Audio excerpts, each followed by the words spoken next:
Hola, muy buenas noches. Bienvenidos a la sesión del día de hoy. Estamos pues casi a la mitad de esta formación de doctrina social política. Ay, perdón. Formación política desde la doctrina social de la Iglesia. Ya hasta me emociono y me trabo, pero bueno. Sean todos bienvenidos. Estamos recibiéndolos a todos en las plataformas por Zoom, por Facebook, en las páginas del Consejo Nacional de Laicos, en la Dimensión Episcopal para los Laicos y en la Diócesis de Zacatecas. Entonces, para nosotros es un gusto recibirlos. Y Grecia, le damos la bienvenida a nuestro profesor del día de hoy. Así es, Gaby, ya vamos a la mitad de este curso de 15 sesiones. Hoy en nuestra octava sesión vamos a ver para qué sirven las leyes. Y bueno, yo quisiera que pensáramos con una oración para dar paso ahora sí a presentar a nuestro conferencista que nos honra hoy con su presencia. Así es, invitamos al Padre José Luis Corona para que demos inicio con este día y como todos los días de la mano de Dios. Bueno, muy buenas noches a todos. Buenas noches, Jorge Carlos, Gaby, Grecia y a todas las personas que nos están escuchando. Bienvenidos hoy a esta preparación muy interesante sobre para qué nos sirven las leyes. Pareciera una pregunta algo lógica, ¿verdad? Pues como para qué, pues para respetarse o para violarse, pero yo creo que hoy vamos a aprender mucho de ellas. Vamos a invocar al Espíritu Santo para que nos acompañe, para que ilumine nuestras mentes, nuestro conocimiento, ponga esa docilidad en nuestros corazones para poder aprender y sobre todo poner en práctica todo esto que estamos aprendiendo en este curso.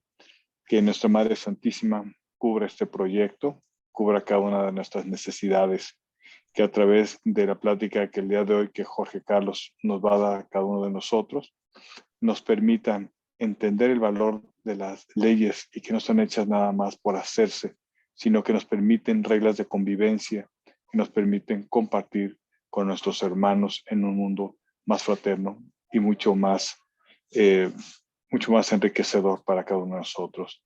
En el nombre del Padre, y del Hijo, y del Espíritu Santo. Amén.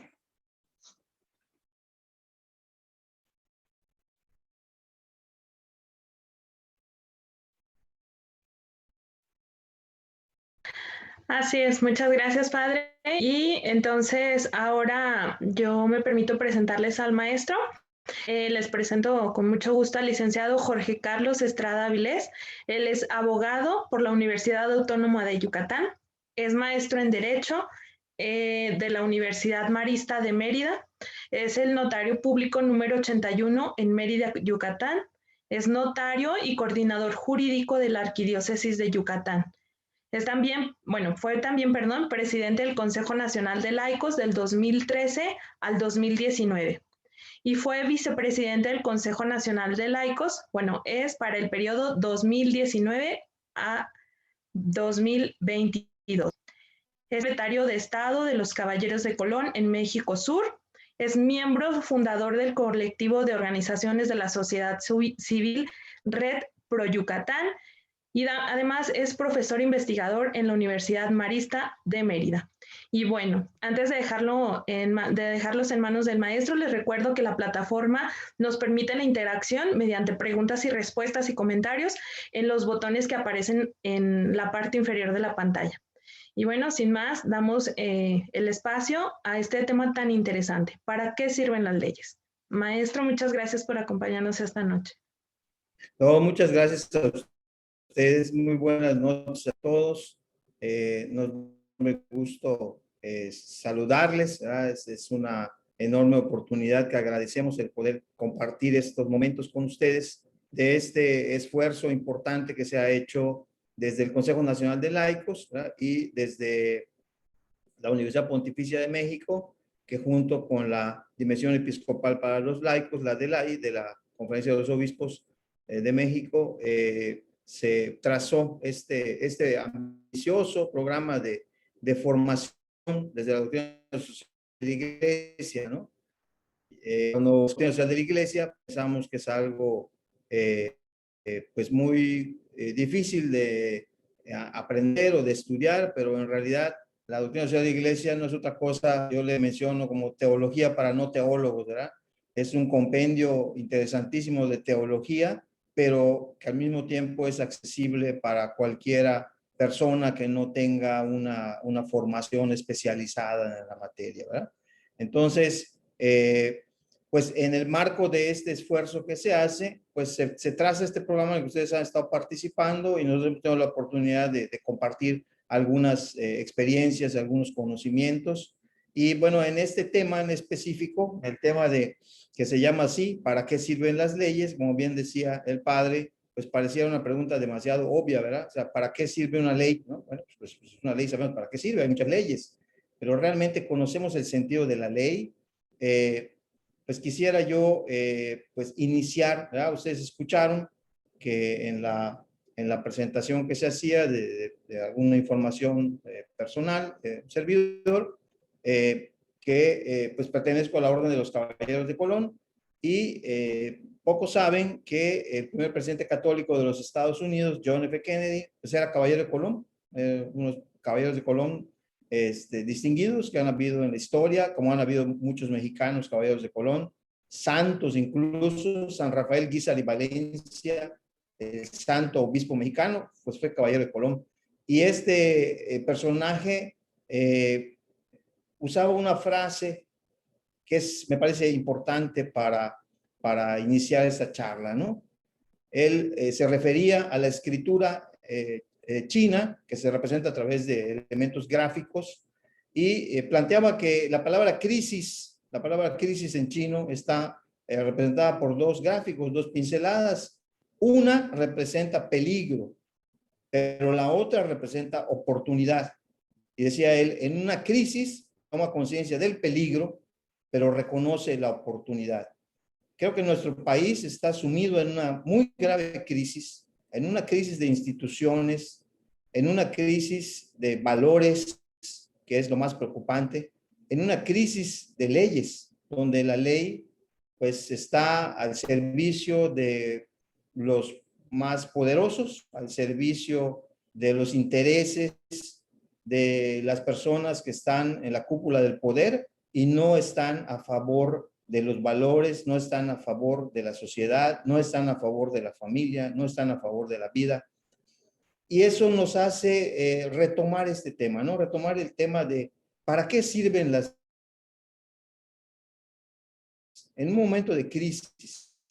Y miren ustedes, les propongo que abordemos el tema contestando algunos cuestionamientos, ¿verdad?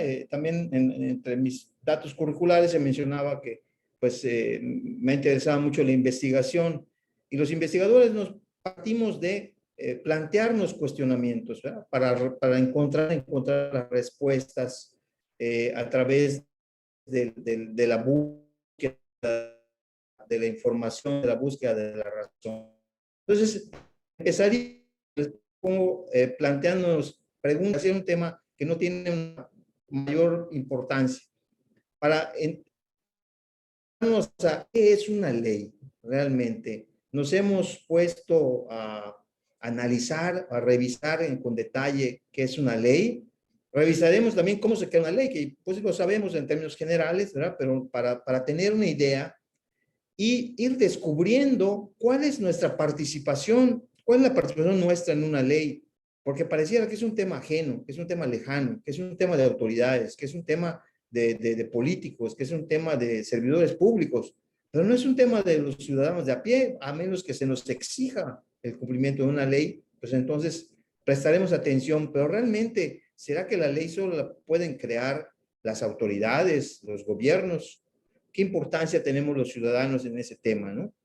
Y como consecuencia de una ley, pues se habla del Estado de Derecho, un Estado donde debe de prevalecer el orden, ¿verdad? Y la norma como elemento relevante para la preservación de ese orden, de ese Estado de Derecho. Y vean una mirada de ver después de analizar también en el tema de la esencia, que finalmente pues ese es el faro que nos tiene que servir de guía para analizar y revisar todos estos temas, veamos algunos ejemplos de leyes en México y veamos si realmente cumple su función, ¿verdad? Si las leyes en México, algunas de ellas como ejemplos de manera, algunas muy recientes, otras más antiguas, pero si realmente las leyes en México están cumpliendo esa finalidad que deben de tener desde la perspectiva de la doctrina social y desde la perspectiva misma del derecho, de la filosofía del derecho, etcétera. Para concluir entonces, a decir qué tareas nos tocan a nosotros como laicos en este tema, ¿no? Porque es importante el tema. Al cumplirse los 100 años de la promulgación de la Constitución en el año 2017, la Constitución se promulgó el 5 de febrero de 1917, que nosotros no sabemos, se hizo una encuesta que realizó el Instituto de Investigaciones Jurídicas de la UNAM, que es el instituto de investigación en materia jurídica más prestigiado del país, con una metodología científica a población abierta, y se hicieron una serie de interrogantes sobre la Constitución y sobre las leyes y sobre el Estado de Derecho. Y estos son los resultados. El 84% de los mexicanos considera que la Constitución se cumple poco o nada. La Constitución es la máxima ley de un país, y en México no es la excepción. Es la ley más importante, de mayor jerarquía. Consagra todos los derechos fundamentales, y dice que la percepción de la población es que se cumple muy poco o nada, ¿verdad?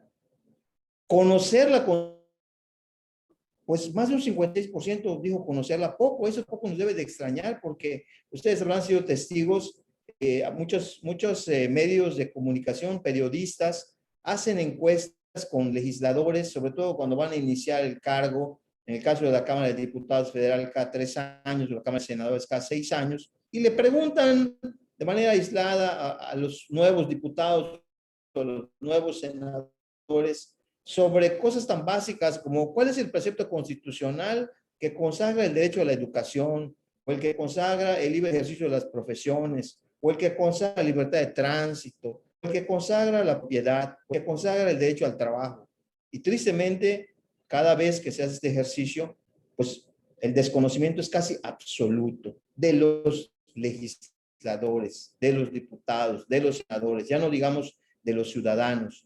No le damos importancia entonces al conocimiento de la ley, sabemos que existe, y mucho menos se vincula la Constitución con la Revolución, que fue la Constitución fruto de la conclusión de la Revolución, el 5 de febrero de 1917, promulgada incluso por Venustiano Carranza.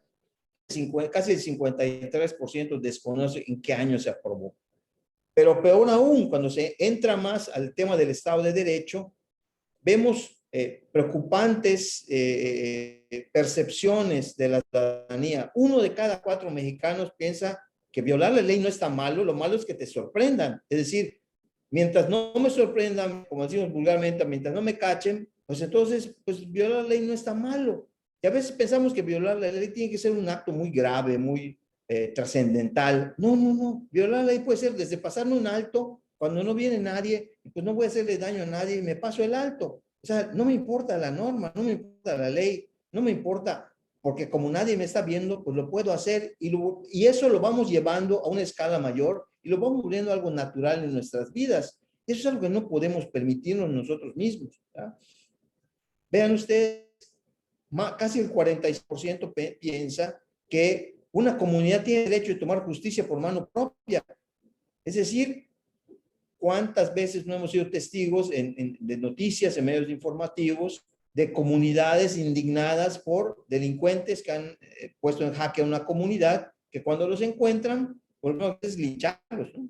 Quieren matarlos, quieren acabar con ellos, sin que haya un debido proceso legal donde se demuestre la responsabilidad de este delincuente y se le juzgue conforme a las leyes y se le condene conforme a las leyes. ¿Por qué? Porque esa misma falta de interés en las leyes hace que entonces prevalezca la ley del talión, el ojo por ojo, el diente por diente, ¿verdad? El vivir en un régimen donde además, aunado a eso, que no se tiene una confianza en las instituciones, ¿no? Y vean ustedes, en materia de corrupción y transparencia, la gente piensa en 27%, casi un tercio. ¿Estarías de acuerdo que un funcionario público se aproveche de su puesto siempre y cuando haga cosas buenas, ¿no? Es decir, oiga, este funcionario, este gobernador o este alcalde que hizo esta avenida o que construyó este estadio o que hizo este hospital o que hizo esta obra faraónica maravillosa que va a tener un enorme beneficio para la comunidad. Sí, lo hizo así, pero a través de ganancias ilícitas obtenidas a través de sobornos o a través de algún tipo de actos de corrupción. Pero pues eso no es malo, la obra ya se hizo, caray, ¿qué de malo puede tener esto, no? Esto es preocupante porque habla entonces de que se empieza a institucionalizar en nuestra forma de ver las cosas, en nuestra forma de pensar, en un grupo importante de la población, estos temas de falta de interés, de desprecio a la ley, de falta de confianza en las instituciones. Y esto lo llevamos a un escenario todavía más delicado, más grave, de mayor sensibilidad social, como es el tema de la justicia. Cifra negra de la justicia es que el 93.2% de los delitos que se cometieron en el país en 2018 no hubo denuncia, no se inició ninguna carpeta de investigación, ninguna averiguación previa.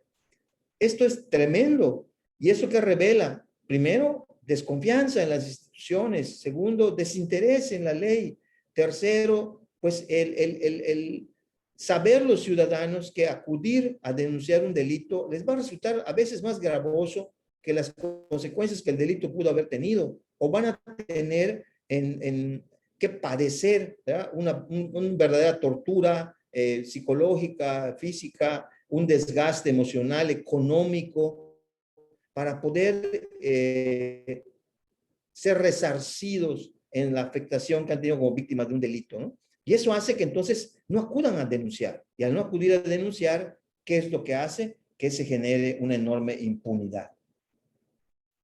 Y si esto es lo que está ocurriendo en el país, ¿qué es entonces una ley? ¿Por qué es importante una ley? Veamos dos definiciones, una totalmente gramatical, ¿verdad? Neutra, etcétera, y otra que es más técnica, dijéramos, basada en un diccionario para especialistas, pero que tiene muchos elementos en común. La definición gramatical dice, una ley es un precepto que dicta una autoridad competente donde manda o prohíbe algo en consonancia con la justicia y para el bien de los gobernados. Vean ustedes cómo en una definición gramatical se están hablando de valores, se está hablando de justicia, se está hablando de bien de los gobernados. Y en la definición más especializada, en términos similares, pero aún más amplios, dice, la ley es una regla, un precepto, una regla de acción que impone la autoridad suprema, donde ordena o prohíbe, del carácter imperativo y coercitivo de la ley, y ordena o prohíbe algo en consonancia con la justicia y para el bien común de los gobernados. Vean ustedes que aquí hay elementos de doctrina social de la iglesia. Ya estamos hablando de bien común, ustedes ya vieron ese tema de bien común, ¿verdad? El conjunto de condiciones necesarias para el pleno desarrollo de las personas, de las comunidades, pues ese es el bien común, eso es lo que estamos todos llamados a construir, ¿verdad? Entonces, ¿cuál sería pues, fin último de la ley, lo que pues, se dice la teleología o la finalidad última de la ley, su razón de ser? Si nos vamos a la definición, vamos a ver cuál es la razón de la ley, su finalidad, pues el bien de los gobernados, ¿no? El bien común, dijéramos en la definición más amplia, más especializada. ¿Y quién es el destinatario de la ley? Pues finalmente los gobernados, o sea, nosotros, los ciudadanos, los mexicanos, los gobernados. Entonces, si quisiéramos hacer una síntesis para definir la ley, tomando en cuenta los elementos que nos aportan estas dos definiciones, diríamos que la ley es la suma de la persona, del ser humano, más el bien común.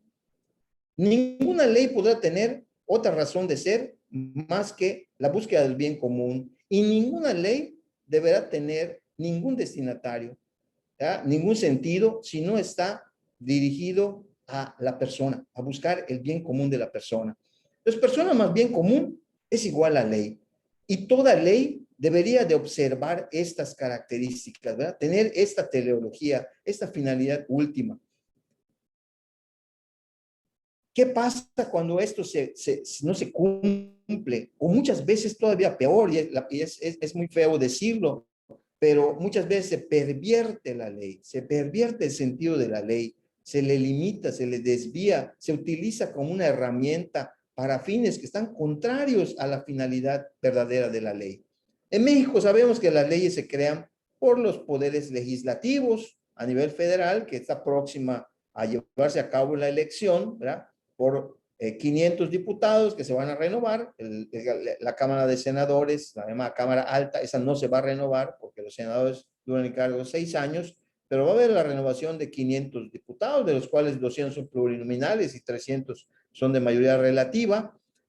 Y en los estados o en las entidades federativas, pues está formada por un Congreso estatal, un poder legislativo, que es de una sola Cámara, con un determinado número de diputados según cada entidad. En el caso de Yucatán, de donde somos originarios y donde radicamos, la Cámara de Diputados del Congreso local está formada por 25 diputados y así en cada estado.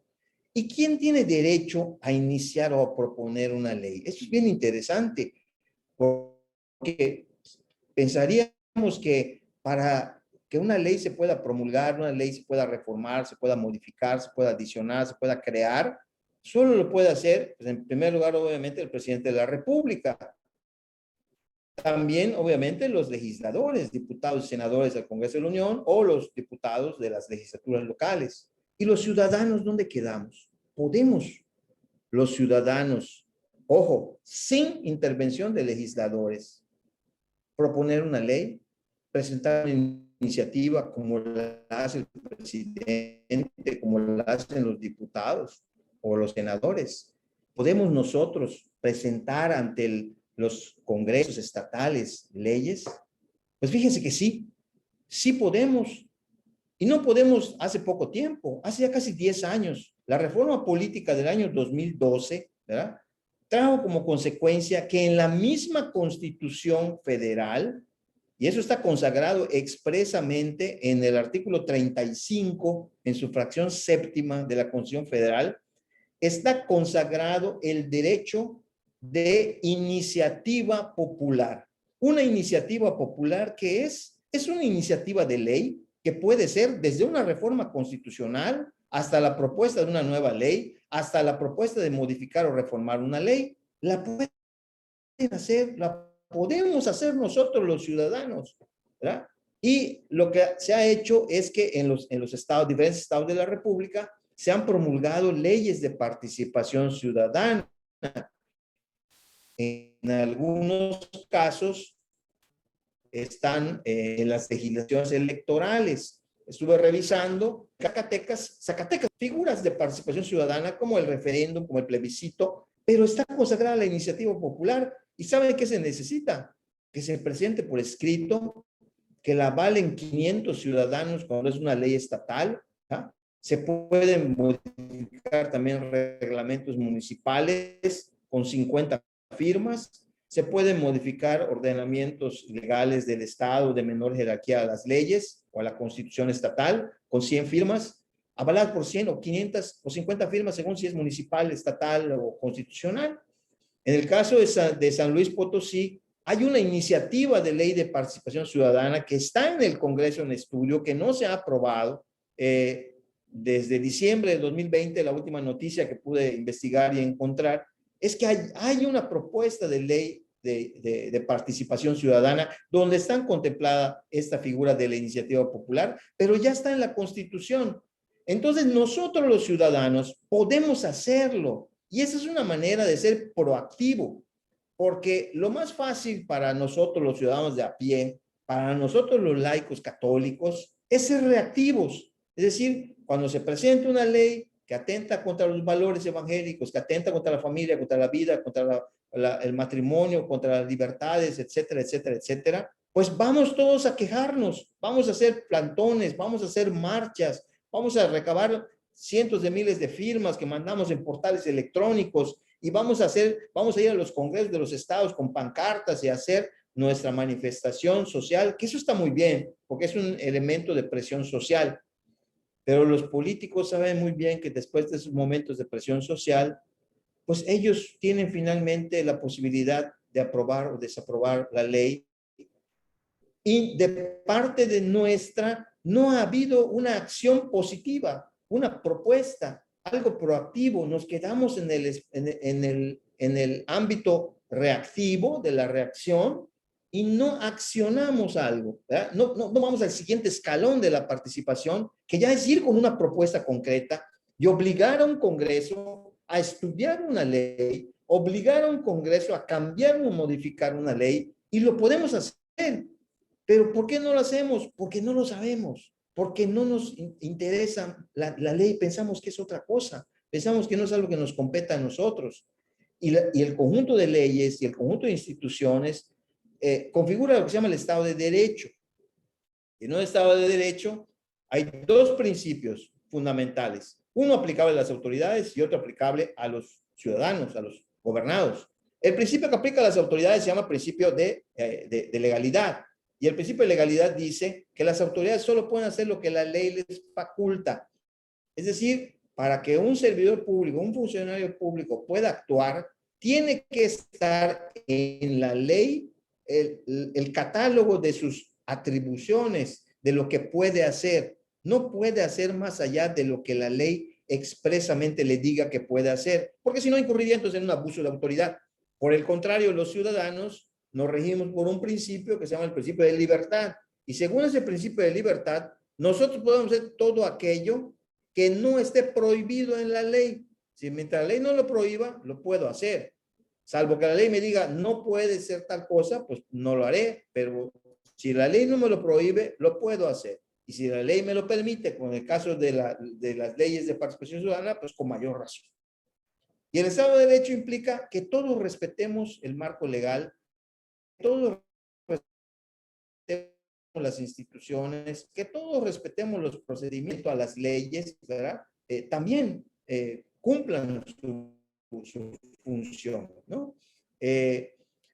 La democracia se construye en base a un Estado de Derecho, en un estadio, en un nivel de mayor participación, porque ya entonces son los gobernados que activamente están participando para determinar pues quiénes son los que deben de actuar, cómo deben de actuar, y donde ya el ciudadano tiene una interacción a un nivel igual al de una autoridad. Y esto se ve en estas leyes de participación ciudadana.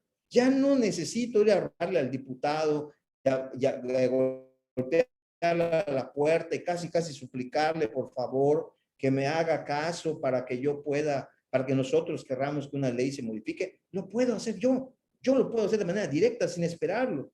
El Estado de Derecho es también evaluado a nivel mundial. Hay una organización muy importante que se llama World Justice Project, hace una encuesta también que la hace tanto a población abierta como a expertos, y cada año publica un índice, el índice de Estado de Derecho en el mundo. Y dicen algo interesante.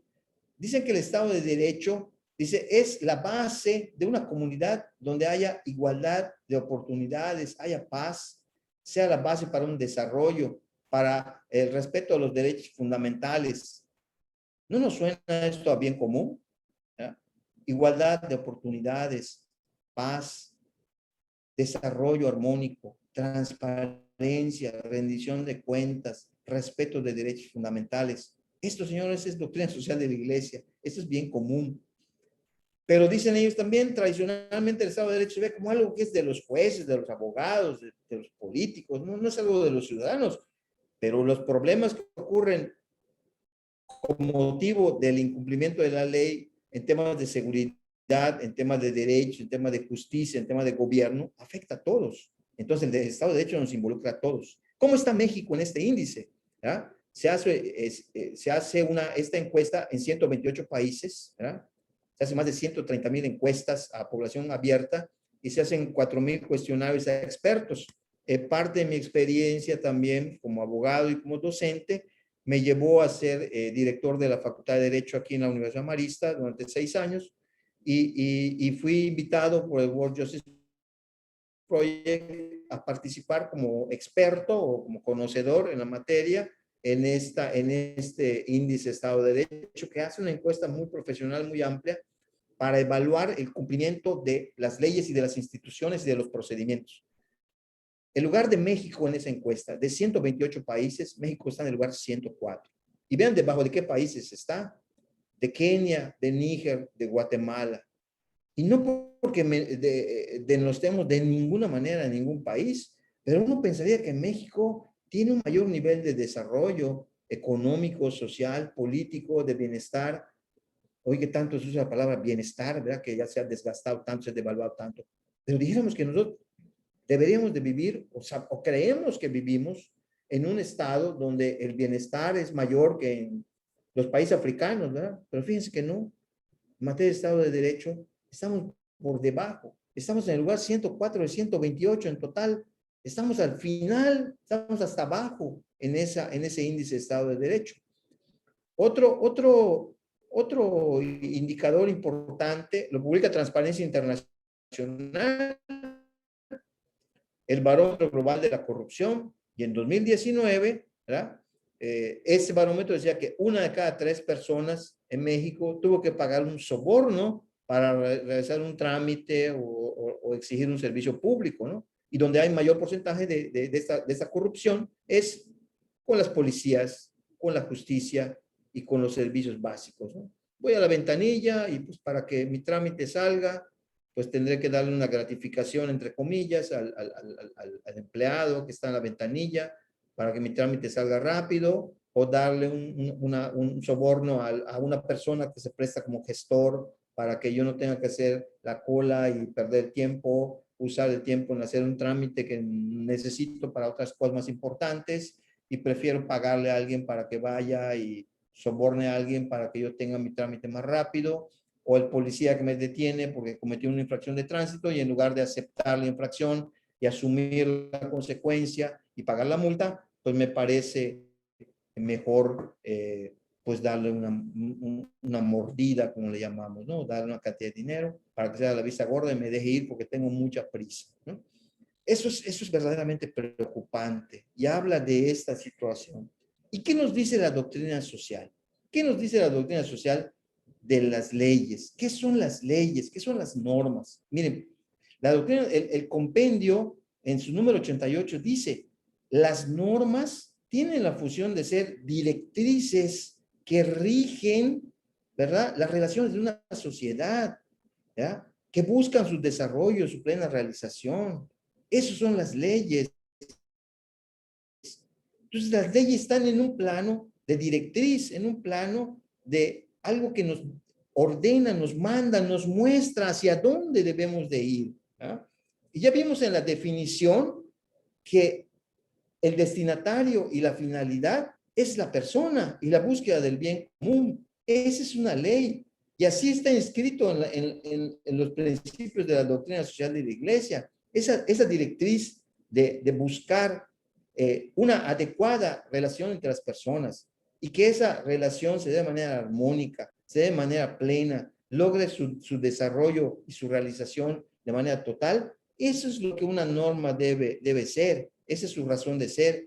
Y en ese conjunto de normas, obviamente, tiene un lugar preponderante los derechos fundamentales, donde están, pues, condensados o resumidos las principales exigencias que deben estar presentes cuando se construye una comunidad política. Es una norma objetiva que debe ser la razón de ser del derecho positivo, porque miren, los derechos humanos no son derechos humanos porque están en una norma. Son derechos humanos porque son inherentes al ser humano. Lo que ha hecho la norma es recogerlo y plasmarlo y ponerlo explícitamente para entonces señalarlo con toda precisión y ver que se respete, ver que se cumpla, y ver que ni personas, ni particulares, y mucho menos autoridades puedan transgredir esos derechos, esas libertades fundamentales que tienen que ser observadas, que tienen que ser respetadas, que tienen que ser la base de todo el sistema legal, ¿verdad?, y de todas las normas que se puedan dar en un país, ¿no? ¿Y esto por qué? Porque los valores o derechos fundamentales previenen de la ley natural. La ley natural que proviene de Dios, que tiene grabado en nuestro corazón y en nuestra conciencia la recta razón y la recta forma de ser. Nosotros sabemos perfectamente, sin haber estudiado doctrina social de la iglesia, sin haber estudiado teología, sin haber tenido gran formación en estos temas, sabemos que está bien y que está mal, ¿verdad? A veces nos gusta engañarnos a nosotros mismos, ¿verdad? Cuando hacemos algo que sabemos que está mal y tratamos de justificarlo. Si lo tratamos de justificar, entonces quiere decir que no está bien. Porque si es algo que estoy haciendo correctamente, pues no tengo por qué justificar absolutamente nada, porque yo sé plenamente que esto que estoy haciendo, que esto que estoy decidiendo, eso es lo correcto y eso es lo que debe de ser. Y eso tiene un costo enorme en nuestra sociedad actual, donde los derechos fundamentales ya se quieren basar en encuestas, ¿no? En consultas. Pongámoslo todo a consulta, dice el presidente, ¿no? Pues todo vamos a consultarlo, a ver qué dice el pueblo, ¿no? Y el pueblo puede decir entonces que vamos a tener derechos o que no vamos a tener derechos, que vamos a tener libertades o no vamos a tener libertades. Entonces se va perdiendo entonces ya el sentido mismo de la norma. Se va estableciendo ya una serie de situaciones y de formas de actuar que nos alejan de lo que debe de ser la norma, de la norma como ese factor de cohesión, de la norma como ese factor de realización, de la norma como ese factor de mayor realización personal y social y comunitaria. ¿Eh? ¿Y qué pasa cuando se presenta una ley injusta que nos coloca entonces en un dilema? La ley ordena hacer esto, pero si yo lo hago, va en contra de mis convicciones, en contra de mis principios, en contra de mi fe, y esto no lo puedo hacer. Entonces se presenta ese dilema de algo que es obligatorio en una norma, para mí es moralmente ilícito, no lo puedo realizar, tengo que rechazarlo, porque va en contra de un derecho fundamental, la libertad de pensamiento, la libertad de conciencia, la libertad religiosa, son derechos fundamentales y están en nuestra Constitución. Esta trilogía de libertades, libertad de pensamiento, de convicciones éticas, libertad de religiosa, libertad de convicción, libertad de conciencia, libertad de pensamiento, convicciones éticas, libertad de religión, esta trilogía de libertades son las más importantes. ¿Y saben qué? Son las más olvidadas en nuestro sistema legal. Y las más olvidadas por nosotros mismos por desconocimiento. ¿Por qué razón? Porque si yo hago valer mis convicciones éticas, mis valores, mis principios, mi forma de pensar, el Estado no se puede meter en mi forma de pensar. ¿Y qué está pasando con las leyes en México ahorita? ¿Qué ha dicho el Papa Francisco sobre la ideología de género, la teoría del género, la teoría del gender, como le quieran llamar, que finalmente le pueden poner varios nombres, pero es lo mismo? Ha dicho el Papa, es una colonización de nuestras mentes. Y si una norma pretende colonizar nuestra mente, está yendo en contra de nuestras libertades, está yendo en contra de mi forma de pensar, en contra de mis convicciones, en contra de mi fe, de la que yo elegí. Y eso nadie me la puede quitar, nadie puede ir en contra de eso. Y estas tres libertades están consagradas en un artículo constitucional, que es el artículo 24. El artículo 24 es tan importante y se le ha dado tan poca importancia que este sería un escudo formidable contra toda esta avalancha de leyes que se están ahorita aprobando en el país, además a una velocidad impresionante, buscando destruir a la persona, a la sociedad, a la familia, promoviendo la cultura del descarte, la cultura de la muerte, promoviendo antivalores, yendo en contra de todos nuestros principios y convicciones, yendo en contra de nuestra propia libertad religiosa, de nuestra libertad de pensamiento, de la libertad de convicciones, de la libertad de conciencia. Todas esas normas están yendo en contra de esas libertades. Este artículo 24 se ha pretendido reducir a lo que se ha llamado la libertad de culto, ¿no? ¿Por qué? Porque en su último párrafo habla de que los actos religiosos de culto público se deben de realizar en los templos y por excepción fuera de los templos. Y de este artículo 24, reforma fue materia de una importante reforma en el año 92, cuando el gobierno reconoce la persona jurídica de las iglesias, después de una simulación de casi 100 años, reconoce personalidad jurídica a las iglesias y se promulga la Ley de Asuntos Religiosos y Culto Público, que es una ley fruto de este artículo 24 constitucional, reglamentaria del artículo 24 en materia de culto público y asociaciones religiosas, ¿no? Pero no solo a eso se refiere el artículo. El artículo tiene esta trilogía de libertades maravillosa, que tendría que tener una ley reglamentaria de estas libertades, de estas 3 libertades, pero no la hay. Y nadie la ha propuesto, y nadie se ha ocupado de ese tema. Porque miren ustedes, cuando la Constitución consagra un derecho fundamental, una libertad fundamental, siempre tiene que haber una ley que reglamenta ese derecho constitucional, ese derecho fundamental, o como se llamaba antes, esa garantía individual. Así está la educación, ¿verdad? Artículo 3, está la Ley General de Educación, ¿verdad? La Ley Federal del Trabajo, que es reglamentaria del artículo 123 constitucional, la posibilidad de pedir el amparo y protección de la justicia de la Unión contra actos arbitrarios de autoridades, que está en el artículo 103, 107, tiene su ley de amparo reglamentaria de los artículos 103, 107, y así, ¿no? Cada uno de estos importantes derechos consagrados en la Constitución tienen una ley reglamentaria, pero no hay una ley reglamentaria de estas 3 libertades que están consagradas en la Constitución. Y sería algo formidable que los ciudadanos lo pudiéramos hacer. Aquí hay una oportunidad invaluable de nosotros los laicos de hacerlo, de construir esa norma que sería un blindaje sensacional contra todas estas leyes, que echaría abajo todas estas leyes. Porque créame que todas estas leyes que se están promulgando son totalmente inconstitucionales porque van en contra de estas libertades fundamentales y ninguna ley puede estar en contra de derechos y libertades que están consagrados en la Constitución. Pero nosotros, pues nos gusta reaccionar, nos gusta oponernos, nos gusta, y está bien, repito, ir a marchas, ir a claxonazos, a caravanas, ahora que no se puede salir mucho, y está muy bien. Pero si nos quedamos ahí y no participamos de manera proactiva, estamos perdiendo una oportunidad de oro. ¿Qué debemos de hacer? Participar de manera proactiva. ¿Cómo participamos de manera proactiva?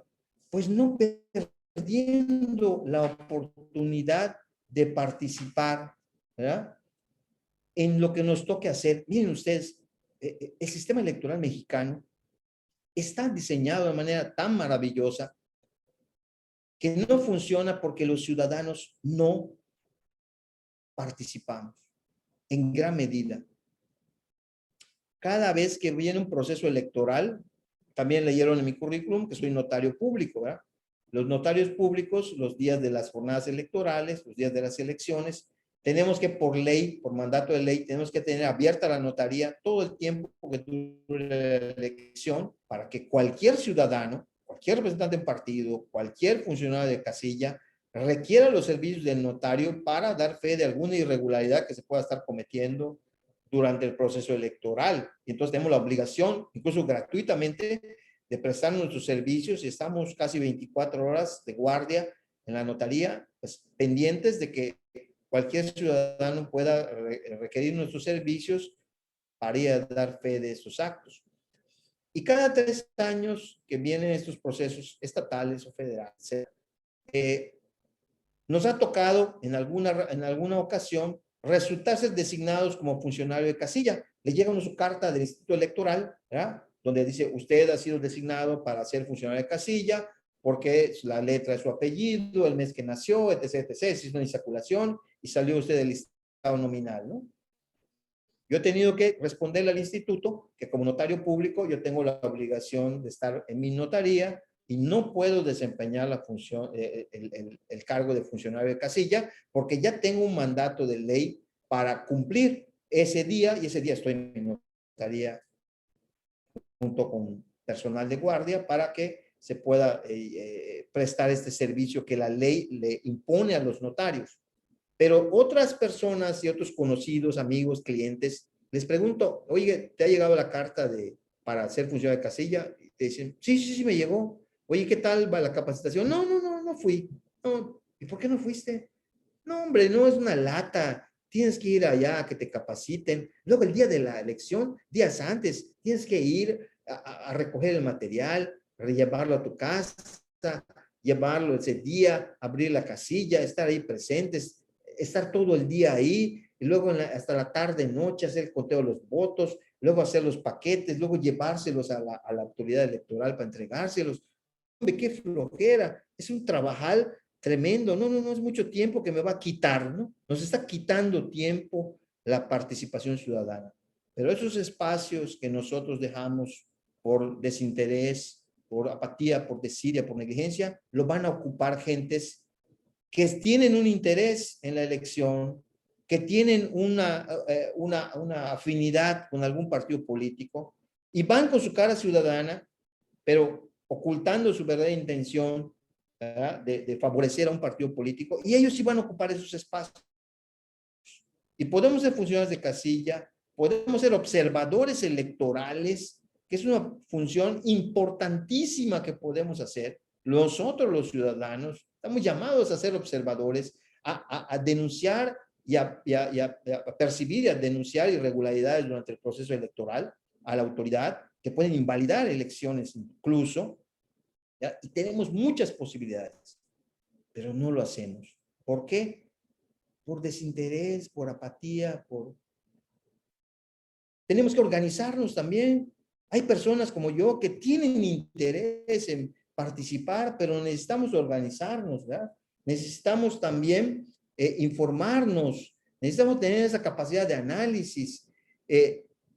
Hay tantos talentos entre nosotros los laicos, ¿verdad? Que si lo ponemos todo en común y lo podemos aportar, vamos a construir una verdadera sociedad, vamos a construir una verdadera comunidad donde se busque el bien común, donde todos estemos trabajando, buscando con nuestra pequeña aportación, nuestro granito de arena, construir ese enorme castillo que necesitamos hacer, ese reino que necesitamos construir aquí en la tierra. Y esa es labor nuestra, no es labor de los sacerdotes, no es labor de los obispos. ¿Ah? Muchas veces estamos esperando que el obispo diga, ¿no? Oye, es que hay una ley terrible aquí que se va a aprobar en el Estado y pues que hable el obispo, ¿no? Ese no es un tema del obispo, es un tema de nosotros los laicos. Nosotros tenemos que decir por qué esa ley va en contra de la familia, va en contra de la sociedad, va en contra de los valores. ¿Por qué es nociva para la sociedad? Entonces, a nosotros nos corresponde y la suma de nuestros esfuerzos hará que podamos hacer lo que queramos. El día de la elección tenemos que ir a votar. Miren, el principal enemigo, el peor enemigo de una elección, los peores enemigos, vamos a llamar, son el abstencionismo y la anulación, la llamada protesta anulando el voto, ya sea dejándolo en blanco o marcando más de un cuadro o un círculo en la boleta electoral. Es lo peor que se puede hacer. Yo he visto muchos foros de chats de laicos donde dicen, no estoy de acuerdo con el gobierno y mi protesta va a ser, no voy a ir a votar. O mi protesta va a ser, voy a anular mi voto. Voy a entregar una boleta en blanco, voy a marcar todas los círculos o los cuadros de la boleta para anular mi voto como señal de protesta. O voy a votar por el ratón Miguelito o voy a votar por Cricri. Es lo peor que podemos hacer. ¿Saben por qué? Porque la votación se toma solo los votos válidos. Todos los votos nulos no cuentan en la elección. Entonces, la suma de los votos válidos es lo que va a hacer que se incline la balanza a favor de un candidato o del otro. Entonces, si yo anulo mi voto, ya eliminé mi voto y los simpatizantes de los partidos ya tienen su voto asegurado, lo que se llama el voto duro, ¿no? El voto de los afiliados, de los simpatizantes, de los beneficiarios de los partidos políticos. Ese voto lo tienen asegurado los partidos y lo saben. Y esos sí van a ir a votar, esos sí van a cruzar la boleta a favor del partido afín a ellos o que les da los beneficios.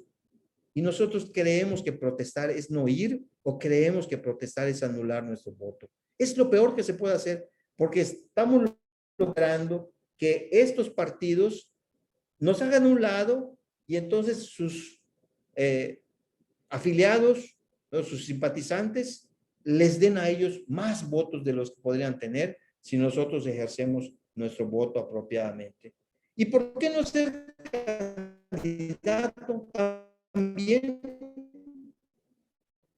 ¿Cuántos podríamos, comunidad, tenemos una ascendencia con nuestros, los ciudadanos que viven en nuestra ciudad, en nuestro estado, en nuestro municipio, en nuestra comunidad, en nuestra colonia? Y alguien diría, oye, pues tú serías un buen candidato, eres una persona preparada, te interesan los problemas sociales, estás enterado, estás formado, informado. Oye, sería bueno que participes. No, es cosa de los políticos. No. Entonces, también nosotros mismos no participamos. Ya no digamos presentar propuestas de ley, iniciativas de ley, ¿no? Ya ni lo digamos, porque eso sería lo máximo, ¿verdad? Es una manera, desde las leyes, de lograr cambios significativos y la podemos hacer nosotros. Ya hablábamos de que los ciudadanos podemos hacer estas leyes. El IMCO, que es el Instituto Mexicano de la Competitividad, que es un organismo muy reconocido a nivel nacional, hizo un estudio, un mapeo de cómo está la situación en el país de la participación ciudadana desde el marco legal, ¿no? Y pues detectó que hay en muchas leyes electorales o en leyes de participación ciudadana específicas, como en el caso de Zacatecas, que la tiene, pero San Luis no la tiene, Yucatán sí la tiene, y así hay muchas entidades que la tienen, otras que no la tienen, donde hay diferentes instrumentos de participación ciudadana, pero sin embargo, pues es muy heterogénea la regulación, ¿no? En algunos casos pide un porcentaje de electores que avalen la propuesta, como decía en el caso de Zacatecas, se hablaba de 500 ciudadanos inscritos en el padrón electoral que avalen una iniciativa de ley, ya sea una ley nueva, una reforma de ley, una propuesta de modificación, etcétera. ¿Ah? Y sin embargo, hay todo este marco legal que podemos aprovechar, ¿no? Como ejemplos de leyes, vemos que la Constitución dice que todas las personas gozan de los derechos reconocidos. En la cual de una persona, desde el momento en que un individuo es concebido, entra bajo la protección de la ley y se le tiene por nacido. Entonces, ¿por qué nos estamos de hablar de la concepción y estar viendo que desde la concepción hasta la muerte natural esté consagrado en las constituciones de nuestros estados? Si el Constitución Federal lo dice, ¿no? Ahí está el texto, es el artículo 22. Pero vean, ahí viene entonces lo que yo le llamo, para poner un nombre muy agresivo, la perversión de la ley. Tiene esta maravilla de que desde el que un individuo es concebido, entra bajo la protección, pero dice, para los efectos de ese código. Entonces no es absoluto, es para los efectos. ¿Y cuáles son esos efectos? Son dos. Yo puedo hacer un testamento a favor de un no nacido, ¿verdad? Y ese no nacido puede heredar. Yo puedo hacer un testamento a favor del hijo que está en el vientre materno de mi hija, o que está en el vientre materno de mi nuera, ¿verdad? O en el vientre materno de mi esposa. Puedo dejarle en herencia algo, con la condición de que nazca y que se presente al registro civil, ¿verdad? O que viva cuando menos 24 horas avalado por un médico, y entonces podría heredar. Lo mismo podría hacerle donación de bienes, ¿no? Tengo una propiedad, puedo ponerla a nombre de un no nacido. Sí puedo hacerlo, con esa condición de que nazca y viva. Entonces, el derecho del concebido no nacido no es más que para estos fines patrimoniales y además limitados. Entonces, empezamos a ver cómo está la ley. Y esta, créame, es de las peores atrocidades que uno puede encontrarse en una norma. Porque lo veo, lo leo, lo repito, esta charla la he dado en muchas diócesis, y cada vez que leo esta norma, de verdad que se me arruga el corazón y me causa escalofríos y me causa una afectación verdaderamente grave el texto de esta ley. Vean ustedes, en la misma ley, el Código Penal Federal, en la misma ley, ante dos conductas que pueden ser constitutivas de delito, el tratamiento que la ley le da. El aborto que es la muerte de una persona, de un ser humano indefenso, que es asesinado brutalmente.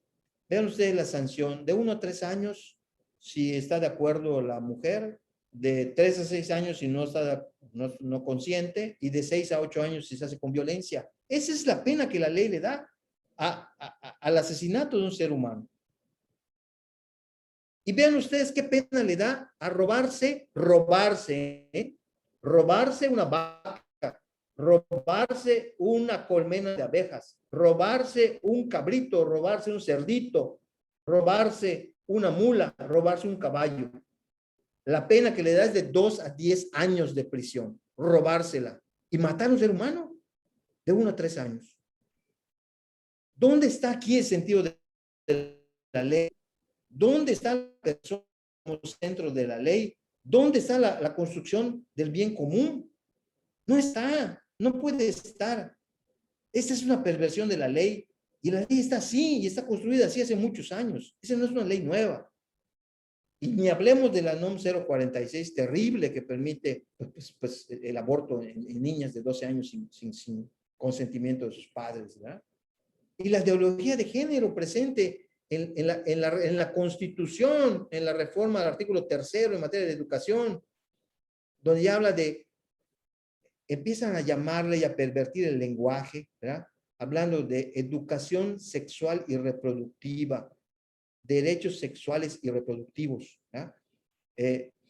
Para encubrir el aborto, la perspectiva de género por ideología de género. Ya está en la ley de educación, ya está en los libros de texto gratuito, en la formación que van a recibir nuestros hijos o nuestros nietos, o nuestros sobrinos, los niños de México. ¿verdad? Y ni qué decir del paquete recién aprobado, ¿verdad? Que legalizó la marihuana, ¿no? Que promulgó con bombos y platillos, ¿verdad? La ley federal para la regulación, ¿verdad? de la cannabis, ¿no? Y vean lo que dice la diputada proponente, ¿no? La diputada proponente dice, esta regulación de la cannabis es el reconocimiento del derecho humano, que es el libre deseo de la personalidad. No sé ustedes, yo tengo la experiencia cercana de un familiar muy cercano, muy querido, que cayó víctima de las drogas, de la adicción a las drogas. Y es la peor esclavitud que una persona puede tener. Porque allá aprendí muchas cosas, y entre otras, que es una enfermedad fisiológica, emocional, psicológica, emocional, fisiológica, donde hay una dependencia total a una sustancia. La persona no tiene control sobre sí misma, no tiene control sobre su conducta, no tiene control sobre su vida. Es la peor esclavitud. Y hablar de que es el libre desarrollo de la personalidad. ¿Dónde está la libertad de una persona adicta a las drogas? No tienen libertad. Y estas leyes lo que están promoviendo es eso, la destrucción del ser humano. Y ni hay que hablar del pavoroso paquete de 48 iniciativas, ¿verdad? Que están a punto de terminar de aprobarse, donde ya está totalmente institucionalizado la promoción del aborto, la regulación del alquiler de vientres y todo tipo de técnicas de reproducción asistida, el reconocimiento de muchos tipos de familias, ¿verdad? Las rectificaciones de sexo a nivel constitucional, donde peligrosamente está atentando contra la libertad religiosa, porque se está hablando de que no puede haber discriminación donde se hagan valer razones históricas. Entonces, con ese concepto de razones históricas, van a querer obligar a muchos sacerdotes, ¿verdad? A no poder pronunciarse en relación a cuestiones que son propias del derecho canónico o del derecho de la iglesia, que tiene el pleno derecho para difundir su marco legal, su marco normativo, el catecismo de la Iglesia Católica, el derecho canónico. Todo eso es parte de la doctrina católica que está garantizada por la libertad religiosa. Pero si se pasa un pronunciamiento para refrendar estos conceptos, se puede entonces con estas leyes decir que esas afirmaciones son discriminatorias y que se están dando razones históricas porque son razones ya obsoletas de hace 2000 años que ya no tienen razón de ser en un marco jurídico nacional constitucional. Es gravísimo lo que está pasando. ¿Dónde está la persona humana? ¿Dónde está el bien común aquí presente? ¿Dónde está? No lo vemos. Y son leyes que ya están en el país. Son leyes contra las que tenemos que estar pendientes y contra las que tenemos que usar las armas que la ley nos da, porque la realidad de la ley es, como le dice San Pablo a los romanos, la ley en su plenitud es la caridad. La caridad es la ley en su plenitud. Y lo han dicho los papas. El Papa Francisco recientemente, Fratelli Tutti, dijo, todos los compromisos que nacen de la doctrina social, y nosotros queremos que de esta formación, nosotros, ustedes, nosotros, los que estamos tratando de formarnos en esta doctrina social de la Iglesia, queremos que surjan de aquí compromisos. Y esos compromisos se provienen de la caridad, que según la enseñanza que nos dejó Jesucristo, es la síntesis de toda la ley. Pero entonces, cuando se corrompe la cultura, ya no hay verdades objetivas, ya no sabemos si una persona es hombre o es mujer, porque se nos ha dicho que eso no es, que es una construcción, ¿verdad? Que se hizo socialmente para que alguien sea hombre o sea mujer y se vista con faldas o se vista con pantalones. Ya se perdió todo sentido. Ya no hay principios objetivamente válidos ni principios universales. Y entonces las leyes se vuelven imposiciones, obstáculos. Y nosotros los fieles laicos tenemos el compromiso, ¿verdad?, de cambiar y evangelizar en el mundo de la realidad social, de la economía, de la política, de la cultura, de las ciencias, de las artes. O sea, es el ámbito que nos toca, ¿ya? Y necesitamos una sólida formación doctrinal, pastoral, espiritual, un acompañamiento. No podemos hacerlo solos. Nos corresponde a nosotros. Nuestros pastores están para orientarnos, para apoyarnos, para darnos, ¿verdad?, las indicaciones, las orientaciones, pero el compromiso es nuestro, la iniciativa tiene que ser nuestra. Y el proyecto global de pastoral dice, vemos que falta una formación cualificada de los agentes laicos, nos dicen los obispos están viendo la realidad muy clara, ¿verdad? Porque saben que nosotros los laicos somos los encargados de ocuparnos de esas estructuras temporales, ¿verdad? Los obispos dicen, es necesario formarse en doctrina social de la Iglesia. Y también dicen algo importante, nos corresponde, dicen los obispos, reconocerlos y apoyarlos como personas que gozan de mayoría de edad. Y ojo, porque muchas veces nosotros actuamos como menores de edad. No estamos esperando que nos digan qué hacer. Nosotros esperamos a ver que el obispo diga y nosotros seguimos. No, nosotros tomamos la iniciativa. Y como iniciativa laical, nosotros consultamos a los obispos y les preguntamos, señores, nosotros vemos esta realidad y vamos a hacer esta acción y queremos hacerla. Y nosotros queremos escuchar su consejo, su opinión, pero la toma de acción y de decisión es nuestra con el acompañamiento de ustedes, porque nosotros somos mayores de edad. Ya no nos tienen que decir qué hacer los obispos. Nosotros somos los que debemos de tomar las iniciativas. Y los obispos nos dicen, oigan, ustedes son mayores de edad, porque nosotros aquí estamos llamados a hacer. ¿Qué tareas nos tocan? La última pregunta. Y no hay que buscarle mucho, está en los evangelios. Ser sal de la tierra y luz del mundo. ¿Ya? Luz para iluminar. Que nuestro testimonio sirva verdaderamente para hacer esa luz. Yo veo a alguien que es un laico comprometido, que está en el servicio público, que está en la política, que está esforzándose, que está trabajando. Ese para mí es un faro de luz y me debe de contagiar para seguir yo ese ejemplo. Y la sal, a veces nos gusta hacer sal, pero dentro de un salero, ¿no? El salero de mi movimiento, el salero de mi parroquia, el salero de mi diócesis, ¿no? Estamos muy contentos aquí todos, ¿verdad? Haciendo nuestra actividad, que es muy importante y que la tenemos que hacer, pero también nuestra actividad debe de ser hacia afuera, no ad intra, ad extra, Ahí nos corresponde estar a los laicos, en el terreno de la realidad, en el terreno del social. Ahí tenemos que estar.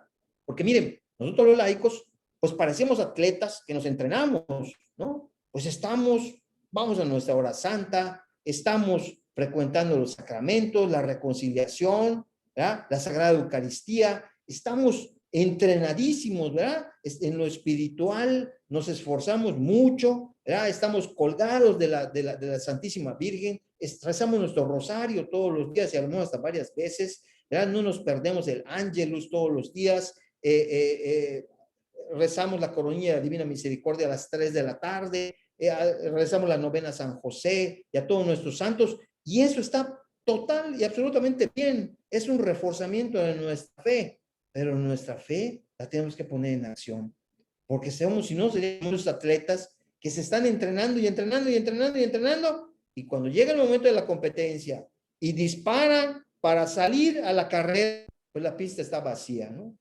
La pista está vacía porque nadie sale.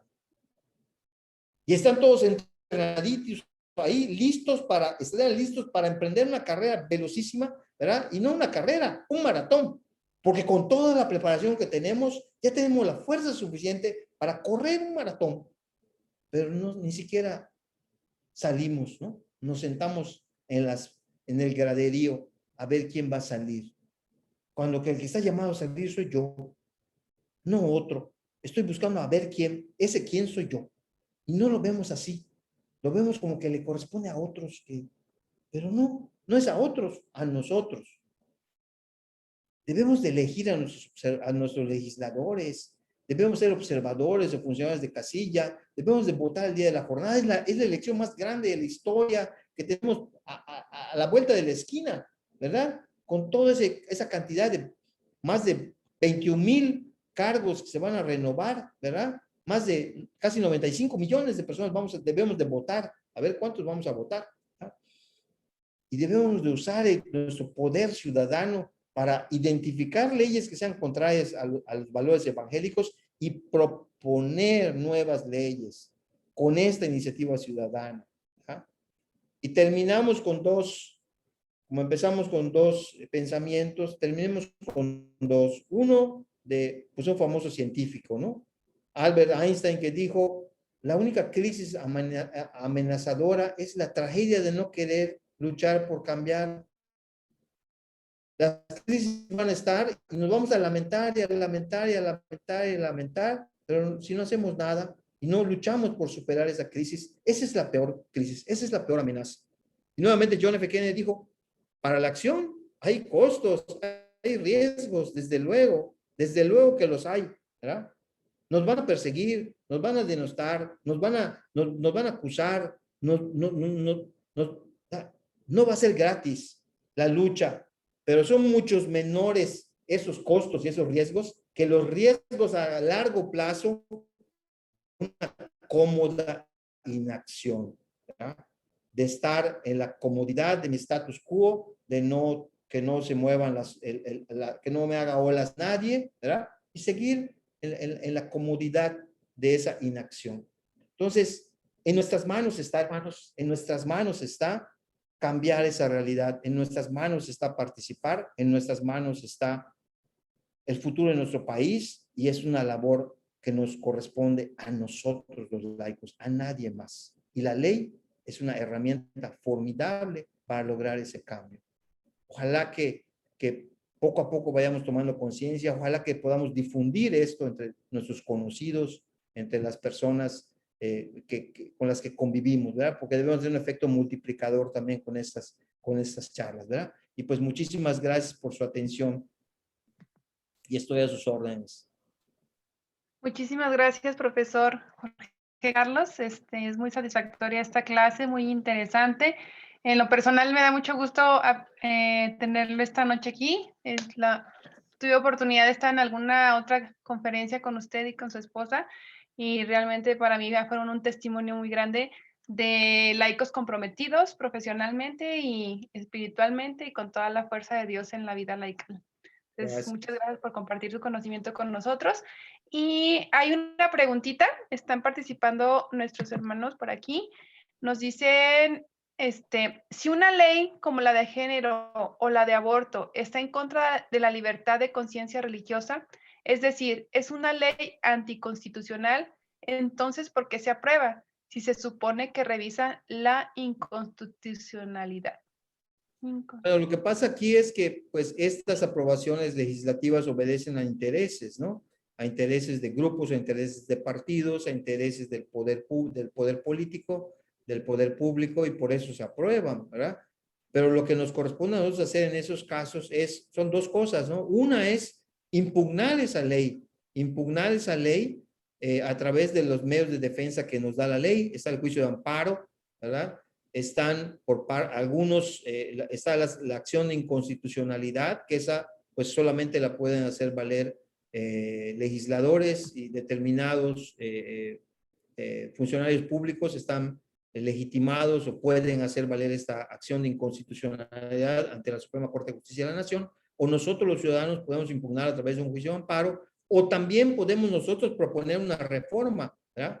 A través de la iniciativa popular, promover una reforma a esas leyes que se están aprobando para que haya, pues digamos, una contra a esa norma, ¿no?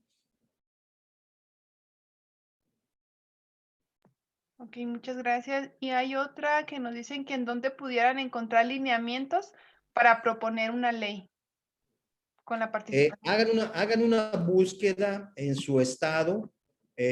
Todos los congresos de los estados tienen su portal de internet, y todos por obligaciones en materia de transparencia tienen la obligación de tener a disposición de los ciudadanos toda la legislación vigente en el estado.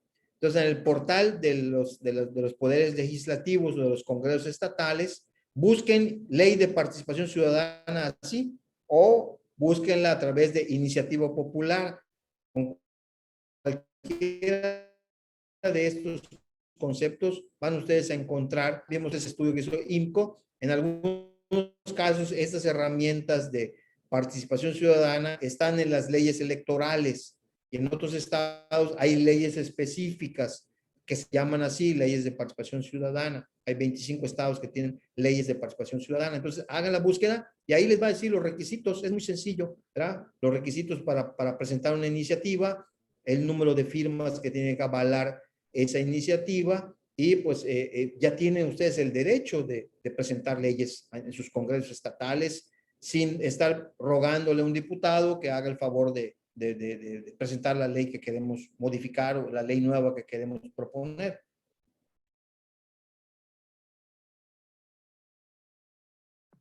Ok, aquí retroalimentan, dice, las omisiones que muchos católicos realizamos al no participar en la vida democrática nacional abre la puerta para que una persona sin nuestros valores llegue a ocupar tareas en las cuales sus acciones afectan en el momento y a largo plazo la vida social. Así Exactamente lo que decíamos, ¿no?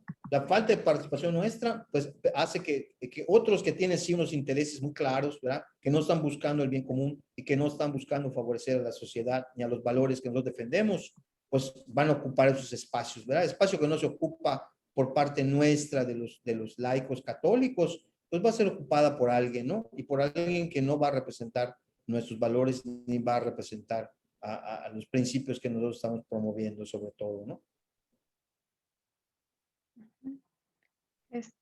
no hay más preguntas. Ya aparece otra. ¿Es conveniente participar aún en partidos que van en contra de nuestros principios?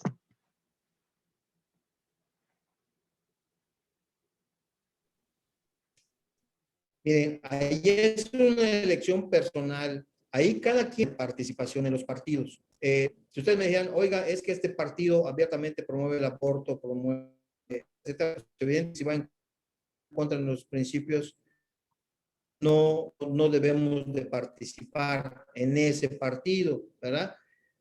Pero también es importante hacer una labor de discernimiento, porque, pues, evidentemente que ningún partido político, ningún programa político, ninguna plataforma política va a cumplir todas nuestras expectativas, ¿no? Entonces, nosotros tenemos que hacer esa ponderación, ¿verdad? De participar. Y no es necesaria la participación política solo en partidos políticos, ¿verdad?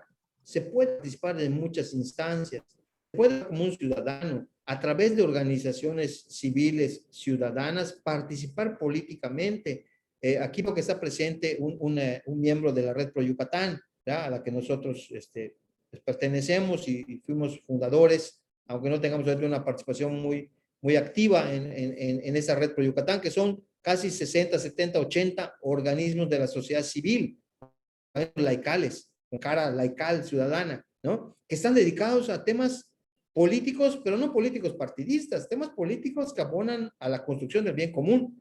Entonces, esa es una manera importantísima de participar, o también con el servicio público, ¿verdad? Pudiera no ser yo militante de un partido, pero si por mis cualidades o por mis conocimientos o mis aptitudes me invitan a participar en el servicio público, en un gobierno, por ejemplo, pues también debo de participar, y es una manera de participar en política, porque es la manera como directamente puedo yo lograr abonar a la construcción del bien común con mis acciones como servidor público, como funcionario público, ¿no? Entonces, hay muchas formas de participación política, no solo desde la perspectiva de un partido político, aunque evidentemente que el acceso al poder en México es a través de los partidos políticos, fundamentalmente, aunque hay candidatos independientes, pero bueno, es una figura que no se ha terminado de consolidar en el sistema democrático, pero bueno, básicamente ese sería mi comentario.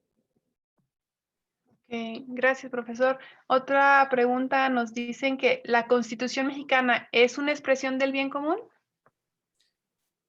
En muchas partes sí, en su gran mayoría sí. Hoy se está pretendiendo deformar la Constitución porque se está incorporando elementos que no son propios de nuestra Constitución, y van a empezar a hacer reformas a la Constitución para incorporar, por ejemplo, esos temas de la perspectiva de género, la ideología de género, etcétera, ¿no?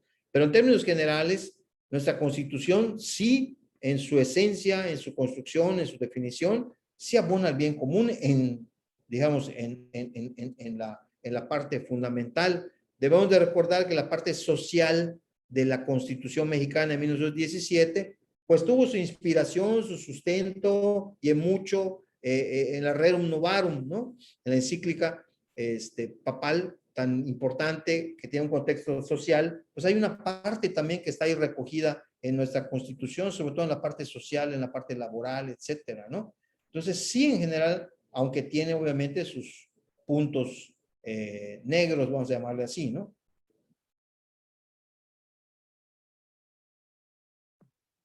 Ok, creo que ya no hay preguntas. No sé, profesor, si gusta algún otro punto que nos quiera compartir, como una parte. Yo creo que estamos ante una oportunidad muy grande, ¿no?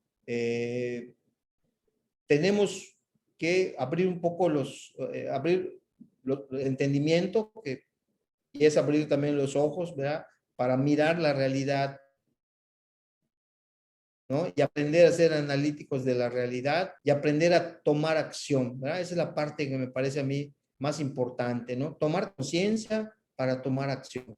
Tenemos la formación o estamos en proceso de formación, tenemos la fe, ¿verdad? Tenemos todos los dones que recibimos que son absolutamente todos los dones que necesitamos para hacer lo que tenemos que hacer, ¿verdad?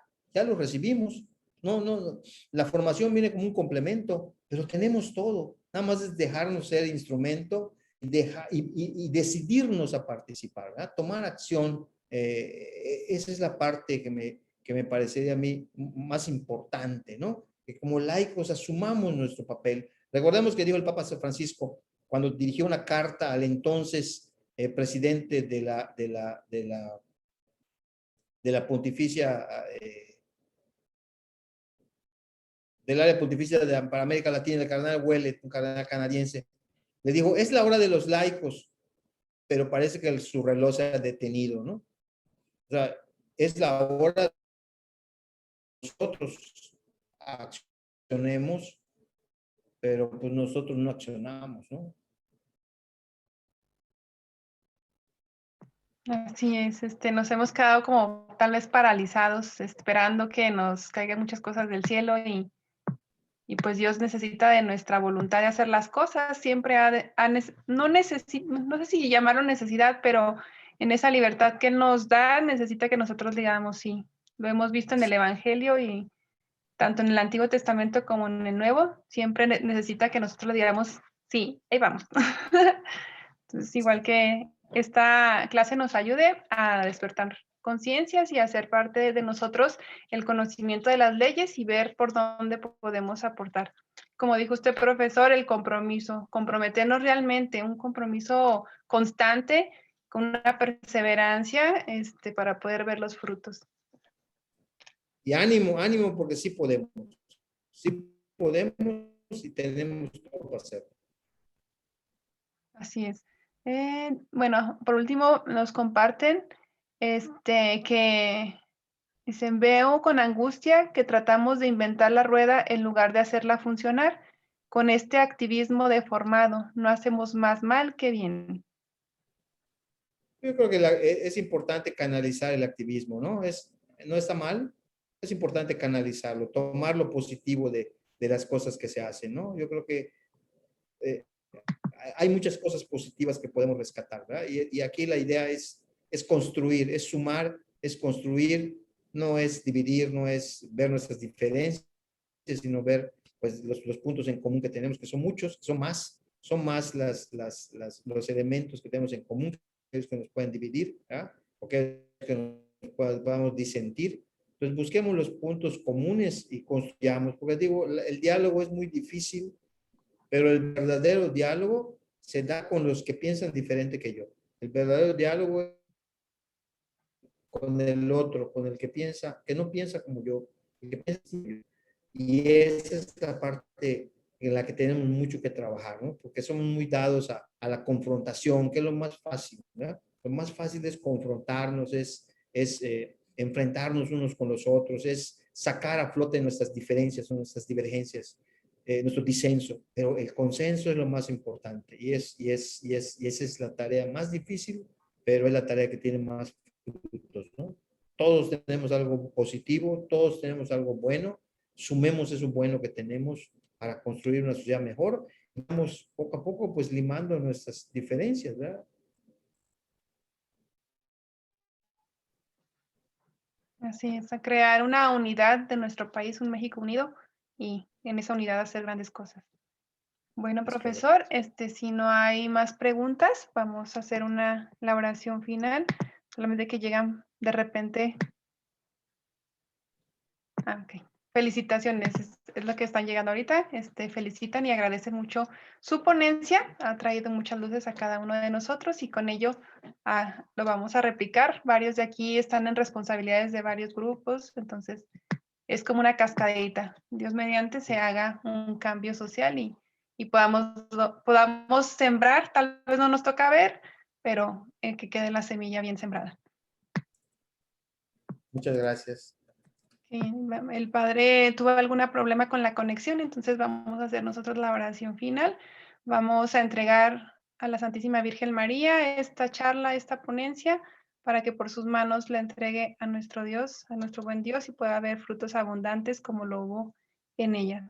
Te entregamos, Santísima Virgen María, esta clase, te ponemos cada uno de nuestros corazones, nuestras conciencias en tus manos, para que tú las entregues a nuestro buen Dios y haga en nosotros el cambio correspondiente y podamos ser testimonio, podamos ser semilla, podamos ser luz en la oscuridad y podamos ejercer nuestra fe como laicos y podamos realmente decir un fiat, un sí comprometido como lo hiciste tú. Te ofrecemos esta Ave María con todo el corazón, unidos en tu corazón. Dios te salve María, llena eres de gracia, el Señor es contigo. Bendita eres entre todas las mujeres y bendito es el fruto de tu vientre, Jesús. Santa María, Madre de Dios, ruega por nosotros los pecadores, ahora y en la hora de nuestra muerte. Amén. En el nombre del Padre, del Hijo y del Espíritu Santo. Amén. Que todos descansen en el corazón de la Virgen María, en el Inmaculado Corazón de la Virgen María, que les dé un descanso reconfortante. Y pues los esperamos aquí el próximo sábado a la misma hora por las mismas plataformas. Que la gracia del Señor esté con ustedes. Buenas noches, Dios les bendiga. Buenas noches.